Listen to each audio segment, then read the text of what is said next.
Welcome back to another episode of Measured. We are sticking on that AI topic. Last week, we discussed on the ability now that any business in the US can go on and create an ad account. They don't have their minimums anymore. Again, that only shows up for those free users. So if you have a paid pro account, and I know there's other versions for ChatGPT, but in the free one that you can show up, we showed some examples, but there was a recent study that just came out that I found very interesting that I'm excited to share. And majority of what it talks about is that most brands aren't showing up just in an AI search. And then us just kind of going through some of those data that they had collected and had done and just kind of understanding maybe what you could do. We'll talk a little bit about mentions and citations. Those both relate right back to AI. And we're kind of looking at ChatGPT, Perplexity, and Google AI mode. And those were kind of those three areas in that study. We will have our customer question. And as always, end with our featured project, featured project. So kind of jumping in. So the whole thing is like the visibility gap that most businesses don't know about. And so this study came back that 90% of brands that they had studied had zero AI presence. And yeah, to soak that in a little bit, and we'll kind of dive more because I think they did 177 brands across like 5 different verticals. And we'll kind of go into each one of those separately. But it's just kind of realizing that just because AI is there, and just because you have a website, and just because you may show up in Google, doesn't mean you're automatically going to show up in AI. And a lot of the customers that we work with are starting to learn a lot more about it because we're very passionate about it. But if you aren't taking the time to know or search, and we'll go through some things here on what I think you should put in and search about yourself to kind of figure that out. But it is just knowing that don't just automatically think that you are, and you may not think that you are, but it's kind of starting to want to understand a little bit more on what you could do as well to help you search, especially if you don't want to go hire an agency to help do that for you. There's just some different things. So this data from the study was from Q1 of 2026, and the report was by Victorious, which is an SEO research firm. They analyzed 177 brands across 5 verticals, and the 5 verticals were healthcare, software as a service, financial services, e-commerce and retail, and legal services. And I think looking into why they chose those 5 different verticals, it's because where buyers do a lot of, or in the past, it's where buyers do a lot of research, where they take the time to ask questions on whatever they're interested in those 5 verticals before they make a decision. So I think that is why they chose those 5 different verticals. They tracked 2 things across ChatGPT, Perplexity, and Google AI mode. How often each brand was named in AI responses was one. And the second was how often the AI used the brand's content as a source. And this is where we're going to talk about mentions and citations and kind of what the difference is. But before we jump into those, of the 177 brands, only 18 had measurable AI presence at all. Everyone else came up empty. So that is kind of where that 90% didn't have it, 10% did. Numbers that we are going to be kind of throwing around here on this episode. And we want you to understand that obviously this is a study done, and it didn't really have many, I think it was larger brands that it was doing. And we're going to dive a little bit into local because we work with a lot of local businesses. We're from a small town. Yes, we have customers across the entire United States, but we do have a lot of local businesses as well that we support. And it's realizing that even though you're small, it doesn't matter. You can still show up. And part of their study I'll dive into was about that, as those large brands still not showing up when they would just assume they would be. But first we're going to talk about, so a mention is when AI names your brand directly. So if you were looking for a web designer, you might consider, say 154i. If you were looking for an accounting software, you might consider brand, whatever that brand would be. So it is them actually saying your company name. A citation is when AI uses your content as a source without necessarily naming you. AI is reading your article, pulling your answer from it, and presenting it to the user. The user does not necessarily know it came from you. And it's twofold for that, because a lot of times it will source that wherever, like, yes, it may not say 154i, but it would probably say 154i.com, because a lot of times AI is pretty good about providing like the link to the source of where that came from. And it is realizing that both matter. They both work differently. Mentions create awareness, citations create trust. And I think a lot of brands that we've worked with are always wanting to make sure that their mentions are there. Like they want their name showing up. And for me, it really depends what someone is searching, whether, yes, you want your name showing up, but when your content is being cited because you are answering a relevant question, you have that conversational format, you have all those trust factors and signals there that AI is finding you as that credible answer. Like all of that hard work, yes, I think that'll bring the mentions with it. But for me, I love when a company can get a citation, because all of that other work you are doing is coming across and being presented to a user. Yes, and again, it may not full on cite you through or say like whatever your brand is. We'll just say this was 154i, but it's knowing that your content is there and being an option. So in the study, in the financial services part, the study found citations actually exceeded mentions. AI was using the content, but not always naming the source. That tells you AI is starting to trust certain sites even when it does not advertise where they came from. Kind of goes back where I was just kind of talking about how I love a good citation and I care about the mentions. But when you are working really hard on your content and just your site in general, and those citations start to happen, I feel like that's kind of like that domino effect where you're going to start winning everywhere else as well. So within that study, there were some large brands that had high domain authority. Now, domain authority, Google always says it doesn't really pay attention to. It was kind of started by different SEO platforms. Trying to think of how to properly say it. Different SEO companies that allow you to track your performance started putting a domain authority, which is pretty much, it's like your link rating to me personally, with numbers. And that just might not have made any sense to any of you. So I apologize for that.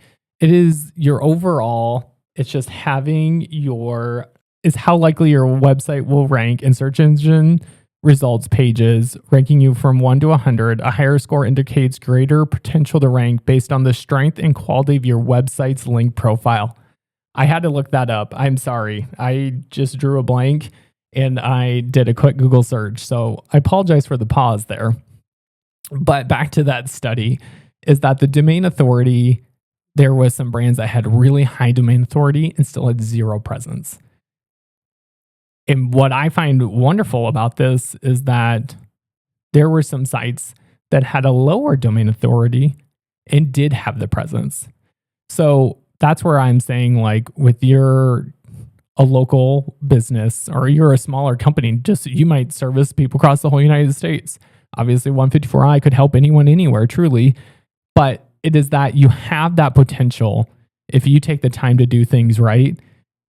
And even if you feel like you should already be ranking and you have this huge domain authority, that you still can't just leave your content sitting the way it was, especially if you haven't touched it in a couple of years, to just think that you're going to get an easy pass into AI. And I love that it's kind of open opportunity for everyone to take the time and actually build that up for that. So it's just kind of realizing that, yes, you probably had an SEO strategy and it may be ranking extremely well in Google, but is it doing well beyond? And that is where you just need to be focusing your time on and making sure that, yes, you're showing up in Google. And I think that's extremely important. And I'm excited to see how like Google AI mode and overview keep affecting overall search when they keep pushing those answers to the very top.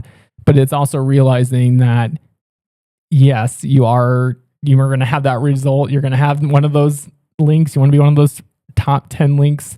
But how do you get yourself up to be that AI overview, that you are just being that sourced option instead of something having to scroll down and click on one of those links?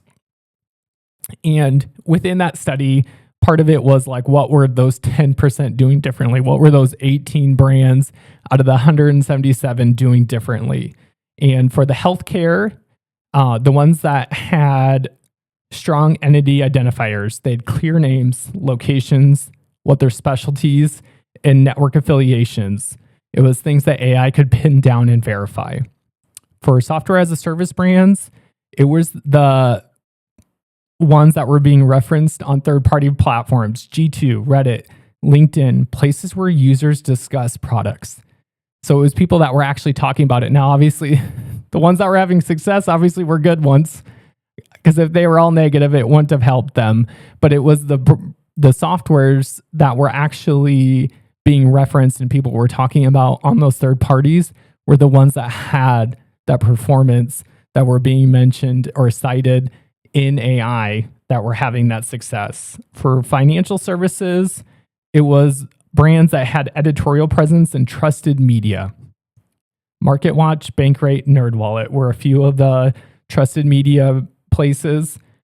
It was that these were the only vertical where citations exceeded mentions, which we had mentioned that earlier, which I thought was pretty interesting. So each AI platform draws from different set of trusted sources. And that this is the hard thing. ChatGPT favors different sites than Perplexity, and Perplexity favors different sites than Google AI mode. So showing up everywhere means earning trust in different places. And we've talked about those different ways to earn trust in different platforms. And it's just knowing that AI rewards businesses that exist beyond their own website. When we kind of jump into local here, which is kind of the next part that we're going to go into, when we're talking about trust, reviews are such an easy way to earn trust. Your content being cited by someone else is such an easy way to earn trust. I'm going to use Spencer, Iowa as an example. We have a Chamber of Commerce. We have a Main Street, what's called Spencer Main Street. And we also have the Iowa Lakes corridor. They're all different areas that a couple you have to pay to be a part of that could have a link and go back to your site and be referenced. And one is just if your business, the Main Street one organization, is only if your business is located within that Main Street district. But they're all different sites that source back or reference back either their investors. So for the chamber, that would be an investor for that Lakes corridor. You'd be an investor, and that's how you get on their site. Again, for Main Street, you'd be just located. You're not an investor. It's just if your business is located within their downtown district. And it is realizing that the power that some of these sites have to reference back to give help with those trust signals. So when you're thinking about you're going to go buy a backlink, or if you're working with an agency that's buying backlinks, you could invest in your community. You can be a part of the chamber. You could be a part of the Iowa Lakes corridor. Yes, they have different price points depending on like your size of your business, all those different things, or wherever you want to fall into. Now, Main Street's a little bit different because that one you have to be located in a certain area. But those are all just different places that you could be sourced for a directory back. And so it's realizing the power of some of those sites to reference back to you, whether you were trying to be a part of them or not. But that power of the link might persuade you. And I know people don't think that way, but they should. Like, think of that. You should realize the power those links are having for you, for how those sites get indexed and how those sites are doing their referencing. And I would tell you to look into their site before you did it, just to see how those links are flowing or see how it is indexing out on its own before you realize those are extreme value or not to you. But those are just easy ways. If you're local, Google reviews, your local, those are huge. I'll forever talk about that. And so having those, don't being afraid to go and asking for those. And then just looking at all the other directories that you show up on and verifying that your name and address and phone number, all the information that is out there is relevant, but it's all the same. Because obviously once you start looking into these different directories and it's giving you all these different answers, if AI is crawling any of it and it's getting conflicting information, that could be a problem. So knowing that those will play a large role for you with local and wanting to be shown up. And these are like if you are searching, just like you go into Google, you do a search. I just keep using ourselves, but like we'll say you type in web designer near me or web designer Spencer, Iowa. And like obviously you're going to get a map search and you're going to see some different results. And same is like for if you're an AI, like if you are looking for a plumber in your area, that it is that you do have all of those, that you cared about all the basic stuff. And I shouldn't just say stuff like that it's nothing, because it does seem like it probably isn't a lot. But if everything does line up, that is just going to greatly help you in the end. And national brands like have the same thing, just on a larger level. But for anyone local, those are just some easy things you can do for yourself. And when you are trying to think about like how am I currently showing up in AI, there are different reports and platforms that you can search. But I would just tell you to go into AI, whichever one you want. Open up ChatGPT, Perplexity, or Google AI mode. What are the best, whatever your category is. So I'm going to just keep using 154i. What is the best web designer in Spencer? So if you're a plumber, what is the best plumber in Spencer, Iowa? If you do roofing, what is the best roofer in Spencer, Iowa? See what the results are. Are you showing up? Who should I hire for your service? So who should I hire for web design? Who should I hire for plumbing? Who should I hire to roof my house or re-roof my house? Whatever you are working on.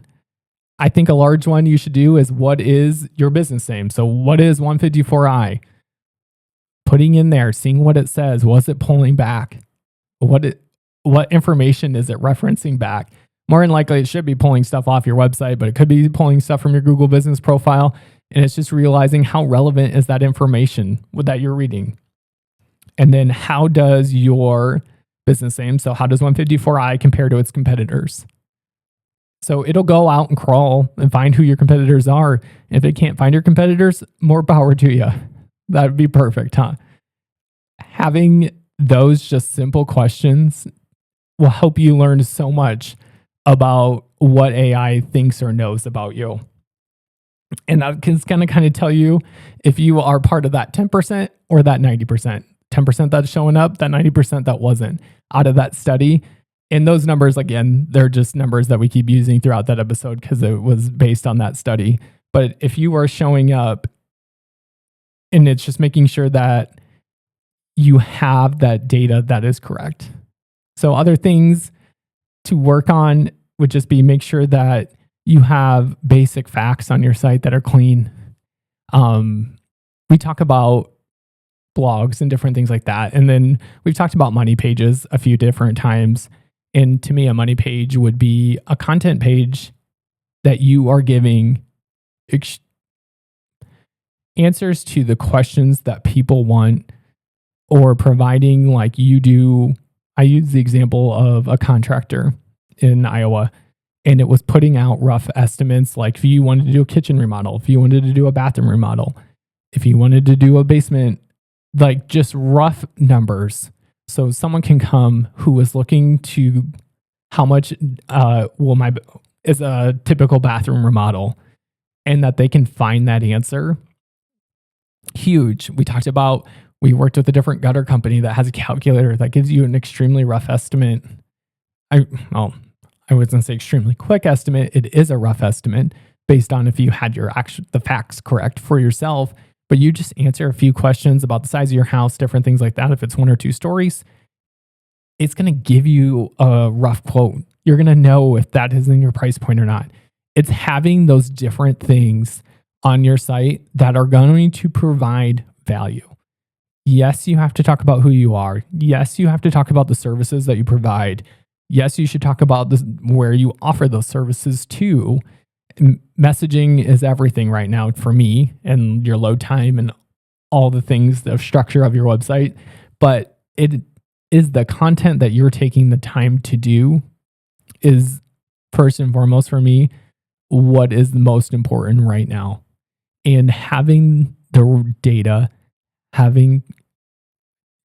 if all you go do is frequently ask questions and you do questions and answers, that is at least going to be something.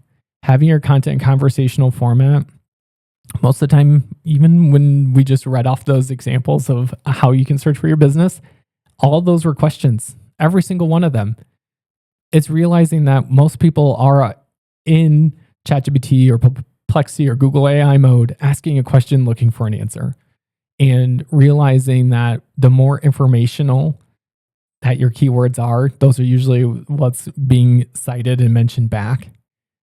And it's having you being that source is, to me, more than everything.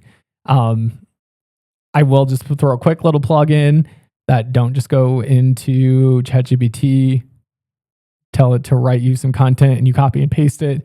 You need to have the human element, have the data that is extremely relevant to you. That it's not relevant. I mean, you are a business. It is your company. You are special because of why. Maybe it's because how people relate to you. Maybe it's how you listen. Maybe it's the pricing that you offer. Someone's looking for that right price. Whatever it is, just come across that in your content. Let people find you for who you are because they're choosing you for reasons.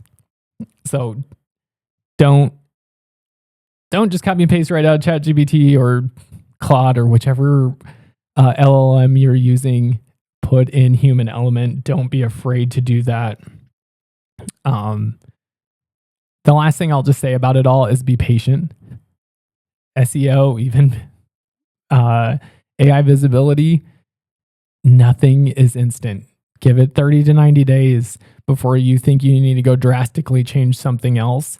I know it's a hard thing to understand, but it is, for me, it is just doing the work and taking the time to do it right and realizing that it will pay off in the end when you do take that time and care so much about your content and you put in all that little bit of extra effort to have that additional information that you're not afraid to share.